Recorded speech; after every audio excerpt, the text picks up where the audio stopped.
Teacher talking sports, what it does, what it do, how we living. It's not often we see a blockbuster trade in the beginning of May, but that happened on Friday night when the San Diego Padres acquired two-time batting champ Luis Arraez from the Miami Marlins in return, giving up three prospects and a relief pitcher they signed from the Korean baseball organization this past off season. Yes, Arraez has won a batting title each of the last two seasons. Last season with the Marlins, 2022 with the Twins, and it was an awesome 2023 for Arraez.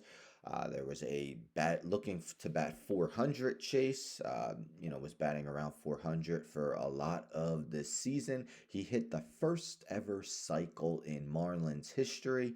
Took the team 30 years, and Arraez was the first to do so, but barely into his second season with the team.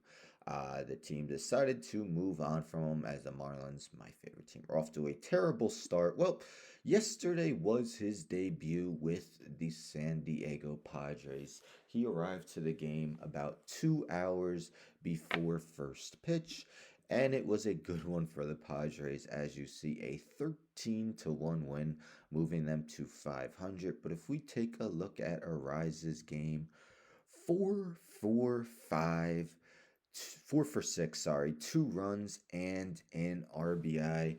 Batting leadoff, DHing. He probably will DH a lot, as Jake Cronenworth has been their first baseman and Xander Bogaerts plays second pretty much daily. So he'll probably get a lot of DHing and reminiscent of Tony Gwynn with a 4-hit game. We see here, Talking Baseball's X page, Luis Arraez is 4 for 4, did get out his last two at bats. He becomes the first Padre ever with 4 hits in a team debut. Here was his last hit. Um, see, out of the strike zone, and he still finds a way to dump it into the outfield, something he did so frequently with both the Marlins and the Twins, and looks like he'll continue to do so for the Padres. So he has one more year left of arbitration, so he will become a free agent in 2026. So the Padres, do have him signed for the rest of this season and next season. What are your thoughts? Was it a smart pickup by the Padres to get Luis Arraez?